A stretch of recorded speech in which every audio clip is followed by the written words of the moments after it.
सभी को जय श्री कृष्णा।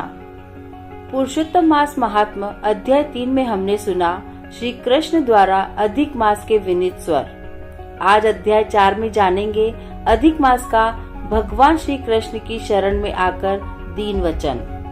वैकुंठ लोक में भगवान की अनेक प्रकार से स्तुतियां और बारंबार नमस्कार करने के पश्चात अधिमास ने भगवान से करबद्ध होकर निवेदन किया, हे स्वामी, हे दयानिधे, हे हरे, हे कृपानिधे, मैं आपकी शरण में हूँ। बलिष्ठ लोग मुझे मलमास कहते हैं और मेरा निरादर करते हैं। मुझे स्वामी रहित और मलिन कहकर शुभ कर्मों के निमित्त मेरा ताज किया हुआ है।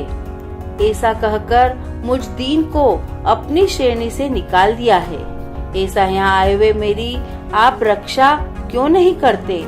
अपने स्वामी देवता वाले मासादिकों द्वारा शुभ कर्म में वर्जित मुझ स्वामी रहित को देखते ही आपकी दयालुता कहाँ चली गई और आज यह कठोरता कैसे आ गई?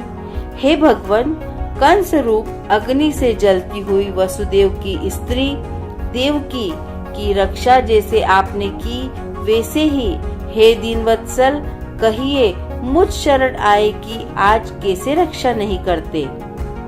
पहले द्रुपद राजा की कन्या द्रौपदी की दुःशासन के दुख से जैसे आपने रक्षा की, वैसे ही हे दयानिधि कहिए मुझ शरण आए कि आज कैसे रक्षा नहीं करते?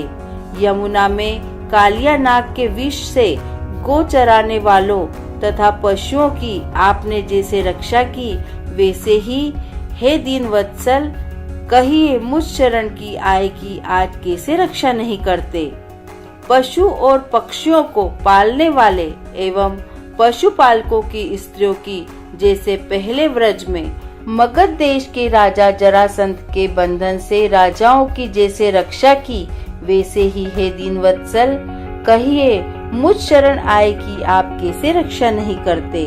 आपने ग्राही के मुख से गजराज की झट आकर जैसे रक्षा की, वैसे ही हे दीन दयाल कहिए मुझ शरण आए कि आज कैसे रक्षा नहीं करते?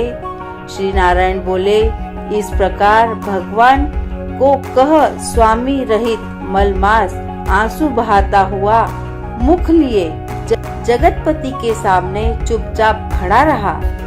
उसको रोते देखते ही भगवान शीघ्र ही दयार्द हो और पास में खड़े दीन मुख मलमास से बोले, हे वत्स, क्यों इस समय अत्यंत दुख में डूबे हुए हो?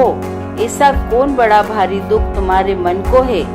दुख में डूबे हुए तुझको हम बचाएंगे, तुम शोक मत करो। मेरी शरण में आया फिर शोक करने के योग्य नहीं रहता। यहाँ आकर महादुखी नीच भी शोक नहीं करते, किस लिए तुम यहाँ आकर शोक में मन को दबाए हुए हो? जहाँ आने से न शोक होता है, न कभी बुढ़ोती आती है, न मृत्यु का भय रहता है, किंतु नित्य आनंद रहा करता है। इस प्रकार के वैकुंठ में आकर तुम कैसे दुखित हो? तुमको यहाँ पर दुखित देखकर वैकुंठवासी बड़े विस्मय को प्राप्त हो रहे हैं। हे वत्स, तुम कहो इस समय तुम मरने की क्यों इच्छा करते हो? श्री नारायण बोले, इस प्रकार भगवान के वाक्य सुनकर बोझा लिए हुए आदमी जैसे बोझा रखकर श्वास पर श्वास लेता है, इसी प्रकार अधिमास मधुसूदन से बोला, हे भगवान, आप सर्वव्यापी हैं, आपसे अज्ञात कुछ नहीं है। आकाश की तरह आप विश्व में व्याप्त हैं।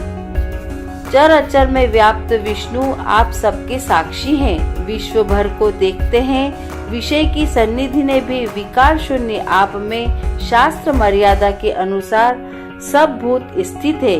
हे जगन्नाथ, आपके बिना कुछ भी नहीं है। क्या आप मुझ अभागे के कष्ट को नहीं जानते?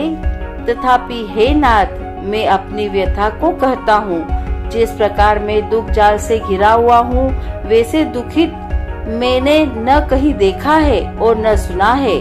क्षण, निमेष, मुहूर्त, पक्ष, मास, दिन और रात सब अपने अपने स्वामियों के अधिकारों से सर्वदा बिना भय के प्रसन्न रहते हैं।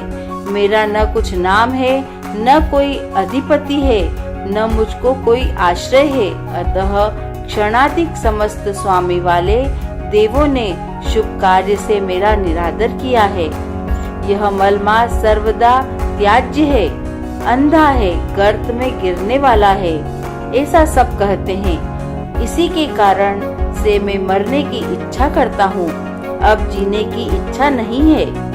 निंद जीवन से तो मरना ही उत्तम है। जो सदा जला करता है वह किस तरह सो सकता है।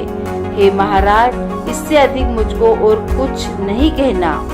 वेदों में आपकी इस तरह प्रसिद्धि है कि पुरुषोत्तम आप परोपकार प्रिय हैं, दूसरों के दुख को सहन नहीं करते हैं। अब आप अपना धर्म समझकर जैसी इच्छा हो वैसा करें। हे प्रभु, आप महान हैं। मैं मरूंगा, मैं मरूंगा, मैं अब न जीऊंगा, ऐसा पुनः पुनः कहकर अधिमास, हे ब्रह्मा के पुत्र, चुप हो गया और एकाएक श्री विष्णु के निकट गिर गया। तब इस प्रकार गिरते हुए मलमास को देख भगवान की सभा के लोग बड़े विस्मय को प्राप्त हुए। श्री नारायण बोले, इस प्रकार कहकर चुप हुए अधिमास के प्रति बहुत कृपा भार से अवसन्न हुए श्री कृष्ण मेघ के समान गंभीर वाणी से चंद्रमा की किरणों की तरह उसे शांत करते हुए बोले। सूत जी बोले, हे विप्रो, वेद रूप ऋषि के आश्रित नारायण का पापों के समूह रूप समुद्र को शोषण करने वाला बड़वानल अग्नि से समान वचन सुनकर प्रसन्न हुए नारद मुनि पुनः आदि पुरुष के वचनों को सुनने की इच्छा से बोले। इति श्री पुरुषोत्तम मासाय चतुर्थ अध्याय समाप्त।